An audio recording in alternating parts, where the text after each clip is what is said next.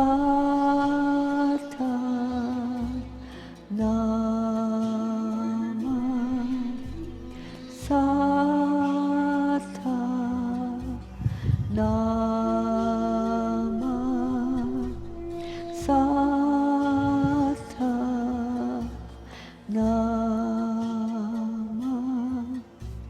Sata Nama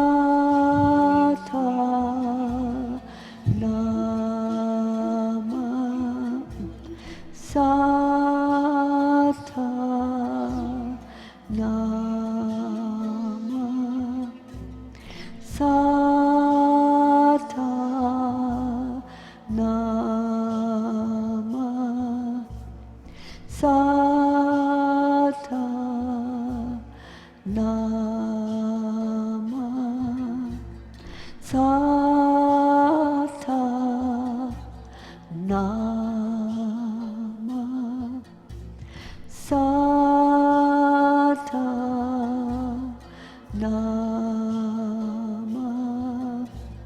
Sata Nama Sata Nama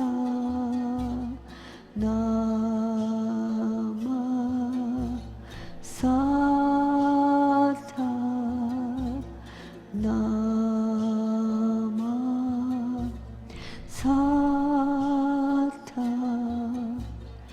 Sata Nama Sata Nama Sata Nama Sata Nama Sata Nama Sata Nama Sata Nama.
We all have a calling,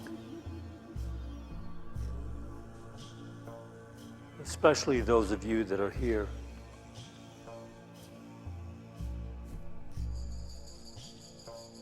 You know, the recent events taking place in the news, not the least of it has to do with global warming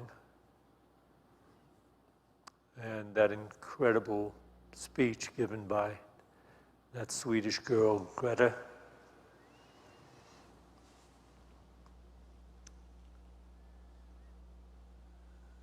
So we have a calling,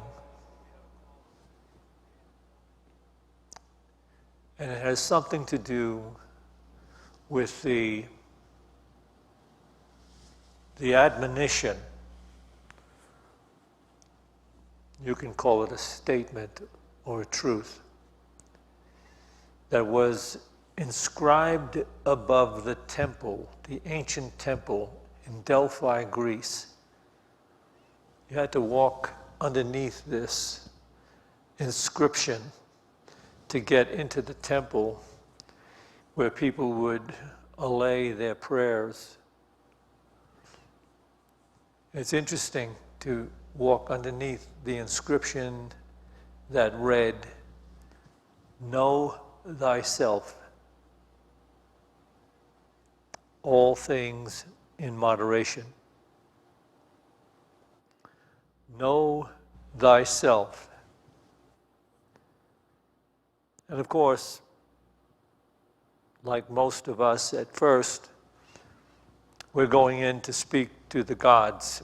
The temple was all about imploring the gods to fulfill whatever prayers you had to somehow intercede in your life, which is what people are still doing today, praying to God to intercede in their lives and fix the things that aren't going the way they personally would like them to be going, or to heal the challenges that they're facing.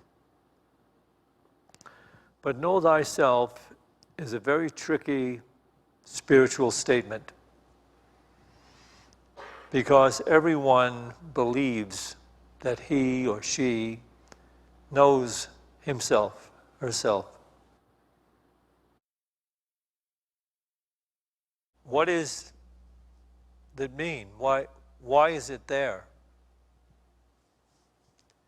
It's there because we're still seeking. As long as we have the initial limited definition of self as being the personal self, the personal mindset self, that is me, that's going to have to dissolve. And it will, because if you're seeking, you will discover that that definition of self that precedes you in all that you think and do does not bring you into enlightenment. It doesn't bring you into healing. It doesn't bring you into insight. It doesn't bring you into true love. It doesn't bring you into peace. And eventually, supposedly, this is interesting, supposedly, one is supposed to catch on to that. At some point, we're supposed to say, you know what, my life's problematic, it's not working. And then you start to seek a little deeper toward knowing yourself. And so you're on a journey toward that awareness. And when you do know yourself, you will have entered into a state of happiness and peace and love, none of which are contingent upon circumstances. In other words, they're not derived from conditions in the world, relationships in the world, the way things are going in the world, politics of the world. It just means what happened is the illusion that you were born into and raised in, assuming that the self is this mind encapsulated in a body, personality, a collection of beliefs that you picked up from your childhood on up, which now make up your personality. Rising out of that, releasing that, is to release yourself from all kinds of conflict, all kinds of consternation and error, all limited, unnecessary suffering in which you are resisting because you are defending an illusionary concept of life. And yourself, that illusionary idea of self, precedes you in all that you do, and it cannot play out because it's not true. So this collective hypnosis that we see, especially in the Western culture, a moment ago I was saying it's interesting to note because it would seem that in the process of living, we would have to come to the conclusion that my approach to life is flawed.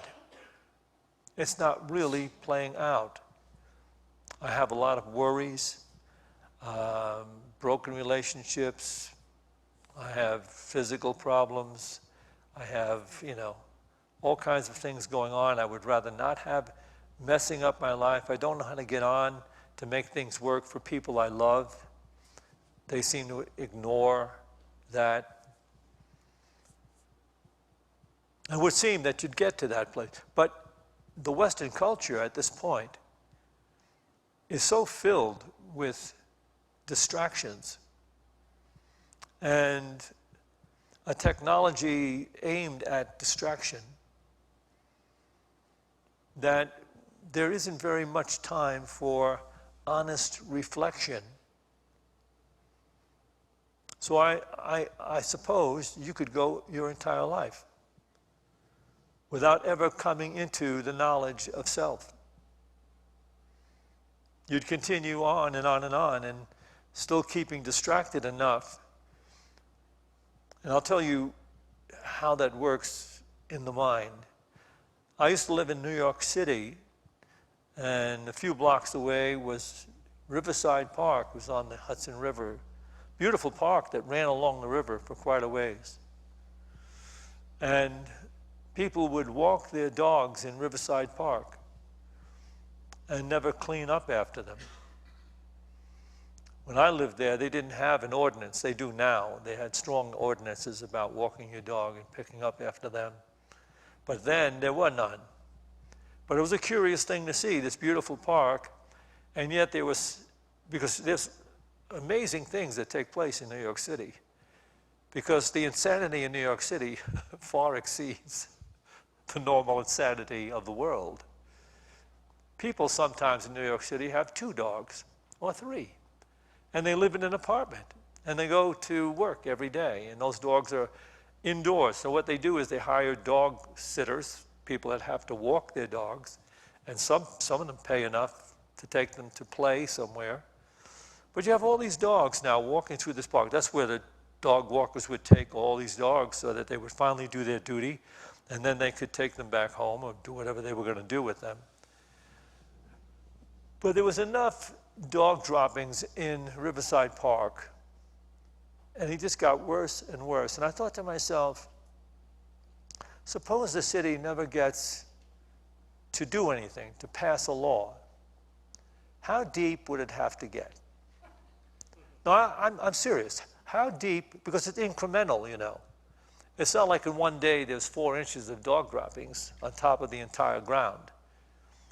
But slowly but surely, you would have that, because nobody was required to pick up after their dogs. So here's the human dilemma. The human dilemma is it's happening so slowly, people are still going to the park, but now when they go to the park, they're wending their way around the droppings and trying to find a tree they can sit under.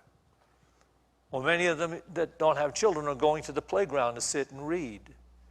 So this whole phenomena is taking place. And I thought, would it be possible to set up a stand just outside the entrances to the park and sell very cheap boots that you could slip on, so that you could just travel through the park?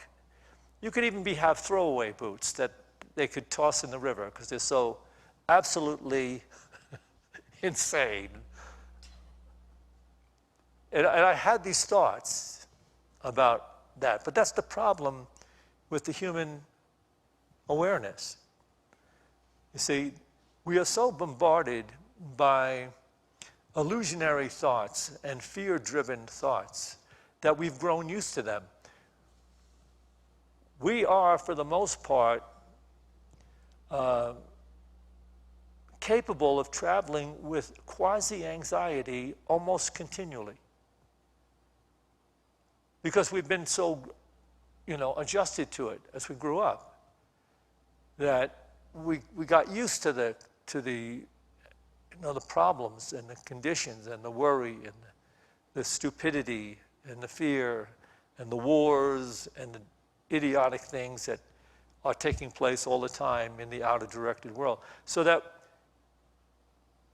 if you came from a place of quiet, silence, introspection, well, you did that. You know, you lived in nature someplace where there wasn't television and weren't cell phones, didn't have all the technology, didn't have the movies to try to take your head to another place. But if you just came from that beautiful place in nature and came into, and it still is true, take somebody from nature and place them in New York City, it would be so stressful. The anxiety would be so great. They'd say, oh, I just can't stay here. But we've grown used to it because we get it. We're completely inundated day after day through the media to all the things that human beings shouldn't be accepting. So it's interesting that this beautiful speech given by this girl to the United Nations, to all these dead human beings. I mean, dead in the sense that they've grown used to the anxiety, the sickness, the fear, the struggle, the conflict, the winning, the losing, the whole object of, continuing to propagate an idea of life in the world that is unsustainable. You can't say, well, we progress. We have to keep going. We need fossil fuels. You need this, It's just not sustainable. And then when the voice from truth strikes, boy, we hear it. It opens your heart, your mind, because you bought into the oblivion. So people are worried because they're talking about the number of years possibly that we have to maybe even turn around the global warming effects. I think that the global warming effects will be transformed. I see it's going to happen because once a small area of consciousness rises, it's like leaven in dough. It raises the whole thing. So I'm going to share with you what's going to happen. What's going to happen is this. I do not know how threatening, how bad the environmental conditions will get.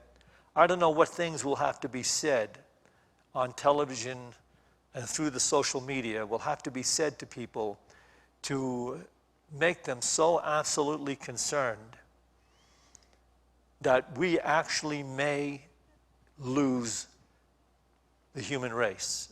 I don't know if the planet will restore itself, but things will happen. Water levels will rise, pollution will become impossible, and there's so many people dying anyway because of the effects of the lack of consideration, the lack of consciousness that dwells upon this planet that has been lulled into this escapism life, an escapism life which is, let me get more distractions, just don't want to think about things, just let me see if I can become more distracted. So we're going to win it because we're going to come to know ourselves when enough people reach that threshold of fear that they pause. And then some chosen people, just like this girl chosen by the universe to sit outside her school protesting global warming, you're going to see some interesting, probably young people. In fact, there's many, many interesting young people now that are making a statement that it's very necessary and needed for all the dead consciousnesses that exist in high places, political places, places of power where they're still locked into the illusion. Their interpretation of life is so flawed. And the whole idea of progress to them has to do with the economy. But what's going to happen is there's going to be this awakening, and slowly now that it's taking place, it's going to happen very quickly. People are going to say no more to feeling bad like this, scared like this. There must be something else. And when that happens, that's a prayer. That's a prayer for help. There's got to be something else. Or even people, atheists, people that never believe there's a greater intelligence in their own personal intellectual awareness.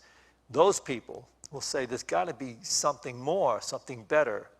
When you do that, you're open. This divine intelligence can then open up within you.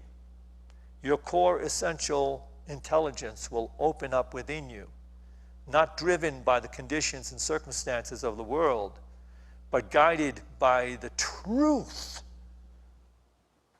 of our interconnectedness, the beauty of our initial creation in the image and likeness of truly divine human beings that love and live for love and from love. That's going to happen. It's going to awaken with us. The reality of know thyself is going to shatter the illusionary self. There's me and there's all that's not me. My personal self-interest must precede me in everything I do and think and where I go. That's going to be gone. Because what's going to arise within us is an awareness that we are all interconnected. There's one grand self of which we are all a part. And the masters down through the ages have attempted through their writings and teachings and their lives to impart to us, you are all connected to this great, beautiful awareness that you sometimes thought about as being God. And you heard people say God is love, but you really never got in touch with it enough to be a representative of it. There were so many things of the personal illusionary self that you thought could finally fulfill you that you traveled on and on and on through the world of distractions. But now you're getting to the place where somebody's actually going to say to you in such a convincing way, you're going to hear it. You are all brothers and sisters, and you are connected to this divine intelligence. And it says to you that when the darkness becomes so great that you can't stand it anymore, you'll step up yourself and become what the Western culture literally hates to hear. You will become a servant of all. Can you imagine those words? A servant of the all. That's really what's said. The master of life said, my words will never go away. Can you imagine a carpenter 2,000 years ago saying, you know what? Heaven and earth could pass away, but my words will never pass away. Who would say that? What itinerant carpenter would say that? Somebody that spent some time in meditation and prayer and understood the will of God operating. That it wasn't to glorify this separate personal self called Jesus 2,000 years ago. Those scriptures are to glorify the majesty and the miracle and the divine essence of human beings, to rise within their own lives, to recognize, surrender the illusion. It has only robbed you, and it's continuing to rob the planet that gives you life and breath and majesty. You will not find another place. You will not find another creation. You can have all your golden gates and pearly streets and all that goes with the illusionary idea of heaven, But if you lose your birds, you've lost something so beautiful. If you lose your marine life, you lost something too magnificent. Can never be replaced on any planet, in any dimension of consciousness, any place. You're standing in the middle of the one area that was supposed to be declared the heaven of human awareness. And if you only looked around you and saw it, you would fall in love with it so totally that you would never again not recycle. You would never again just let the water run in your sink as you brush your teeth. You would never again drive your car to the extremity of just poisoning the air. You'd think about it. Okay, you need to use your car, but use it discriminately in the wisdom that is within you to guide you how to live more effectively in the consciousness of your divinity. And that's going to change so dramatically because it has to change. We were born to be emissaries of light. But to get there, we have to recognize our interconnectedness with everything that's created. So you see how useless religion actually is when it only stands for giving you some dogma or leading you along the surface levels of New Age thinking. Mind over matter, get more out of the material world and you're going to find peace and happiness. Peace and happiness comes immediately with the recognition that we are one. Born to bless, to bestow peace, and to have insight as to live effectively with each other. And that brings us into a state of unconditional love. You have to give permission to all those people that haven't arrived yet to express their limitations, and you have to be still. You have to let their ignorance break over you as you bless from deep within you quietly, because you are reaching them. That denial that they live in is not going to sustain them. Your blessing, wherever you go, your understanding of your interconnectedness with everyone, and your willingness to bless them in spite of the limitations they're trying to make manifest in their lives, if you just remember to be quiet and be still. You do it with those words, those beautiful words from the Psalms. Be still and know in the face of all this. Be still and know when you're confronted. Be still and know when you're lied to. Be still and know when you're being inundated with fear and foolishness. Be still and know there is only God. Everything else is illusionary. Attempts to make something that cannot be made, cannot be sustained, and only brings more conflict. But to know there is only God when things are going however they may be going in the world of craziness. You've left the world of craziness.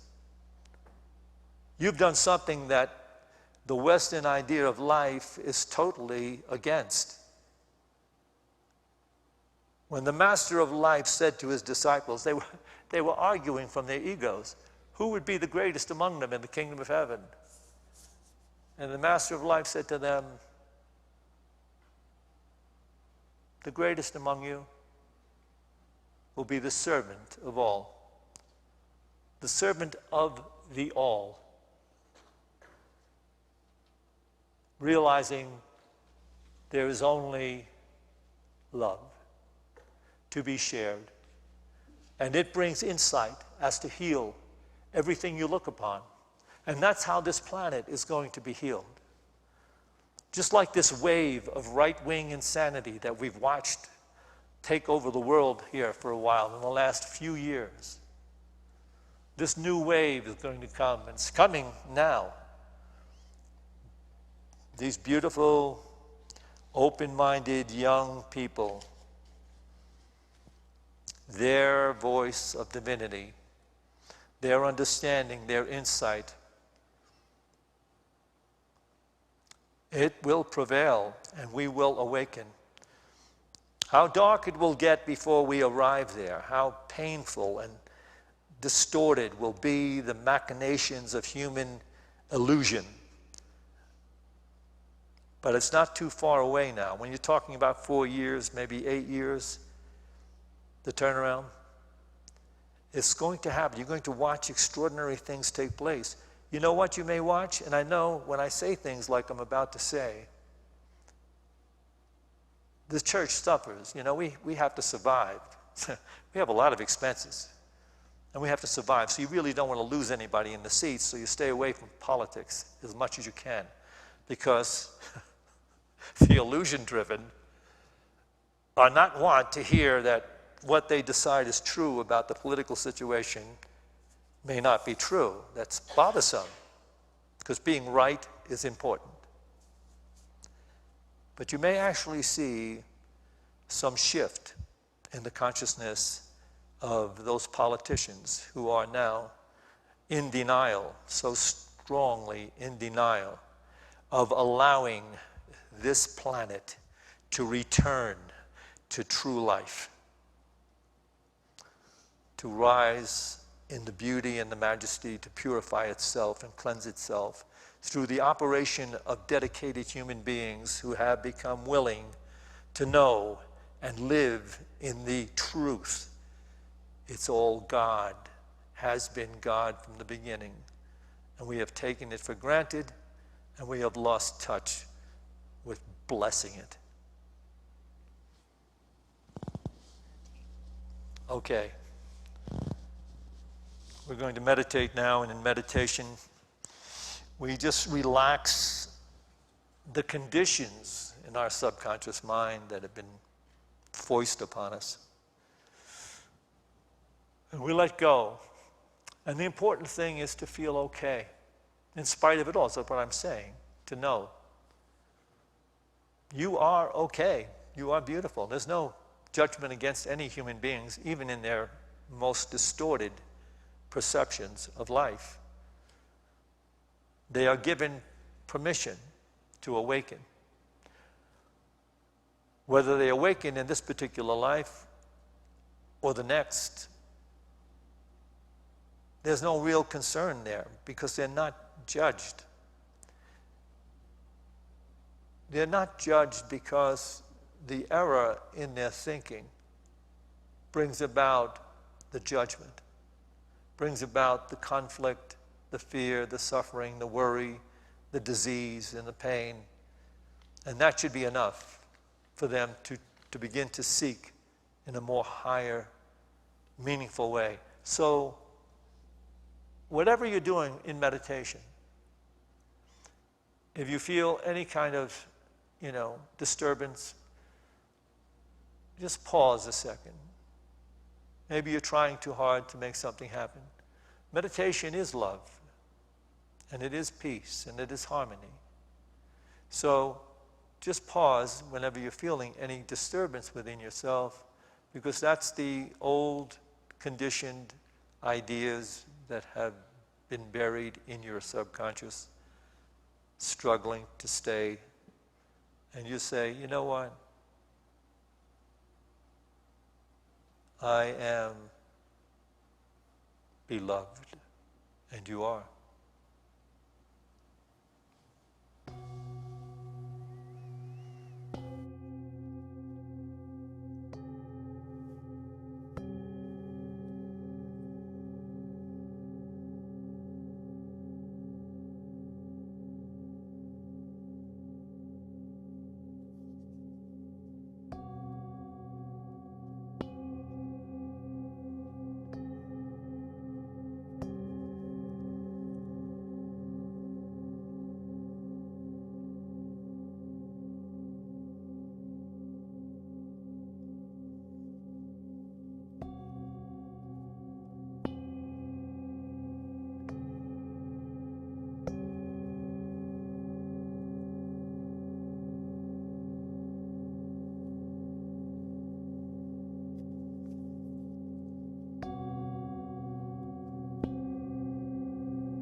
Let us take a few moments to pray for those whose names have been submitted to our prayer list.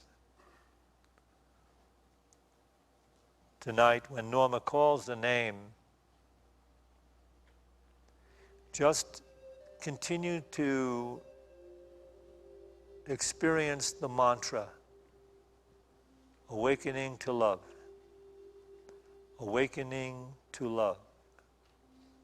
So whatever name is called, just awakening to love. Linda Torpy,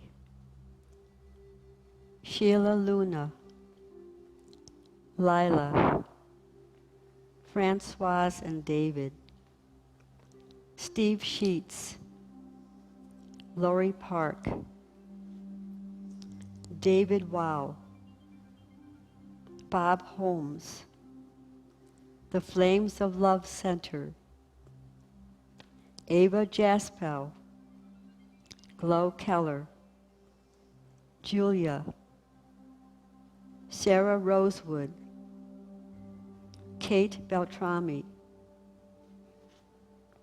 Gail Wagner, Steve Taylor, Del Bigtree and family, Dan James, Dennis Drake, Annie and Ivan, Sharon Lippy, Deborah DeVore, the water, the air, the earth, all life on planet Earth, the United States government. You can call out a name at this time if you'd like to. D. Matthew, S. Casey, S. Daniel,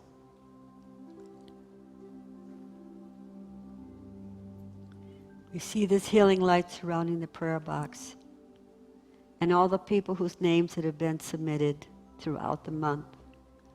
We see them healed physically, mentally, and spiritually.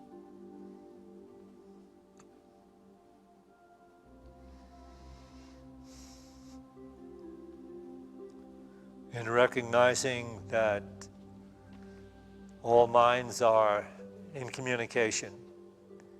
This divine intelligence flows through. How consciously aware anyone is of that is a matter of his or her own journey. But we each inspire each other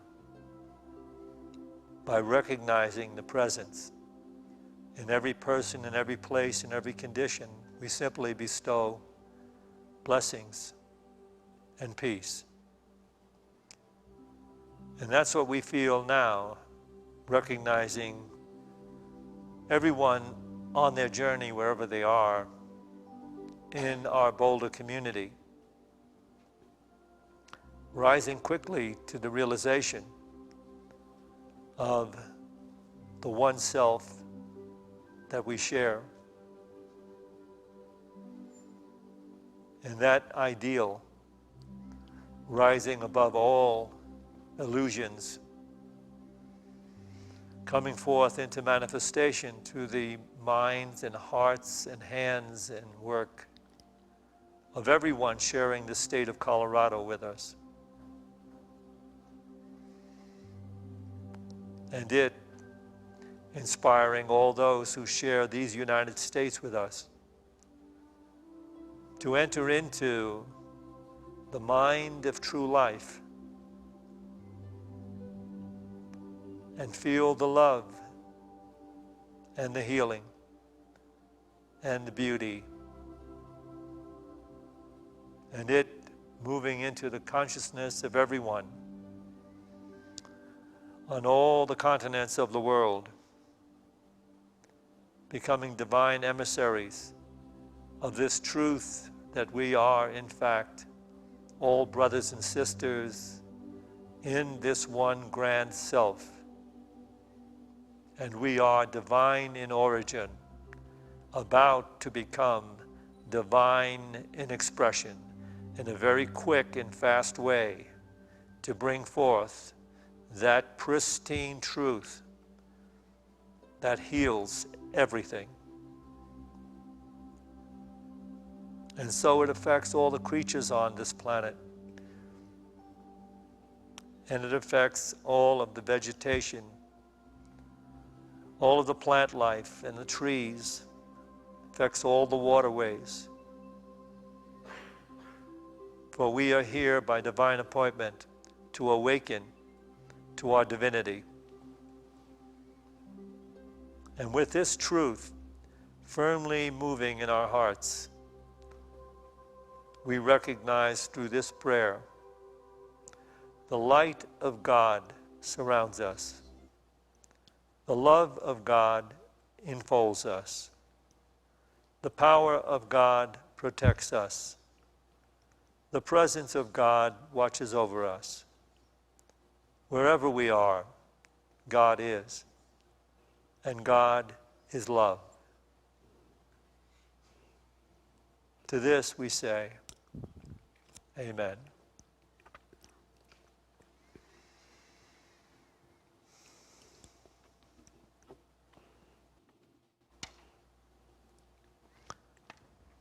We will take an offering for unity now. And while we're preparing to do that, Steve, I want you to make, it looks like about maybe 30 CDs. Make 30 CDs of tonight's service and give one to each person that just comes by, stops at the desk in the office to pick it up.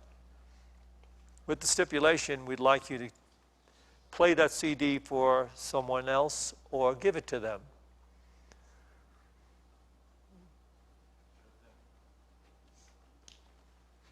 As we take our offerings in our hands, let's bless them with this offering statement. Divine love is my true life and my conscious destiny. Therefore, I give. Together, please. Divine love is my true life and my conscious destiny. Therefore, I give.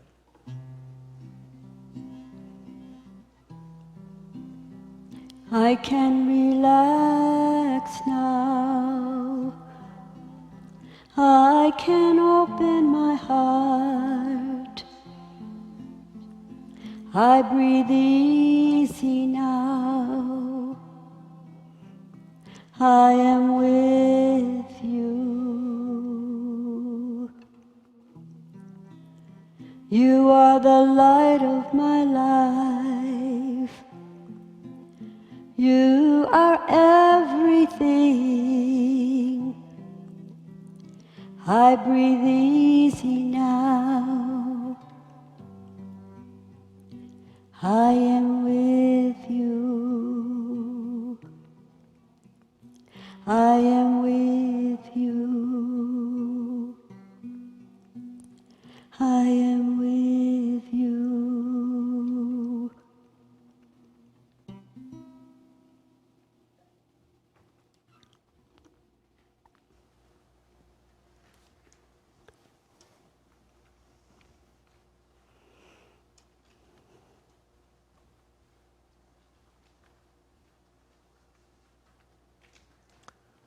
Join me now, please. We dedicate this tithe to the will and the work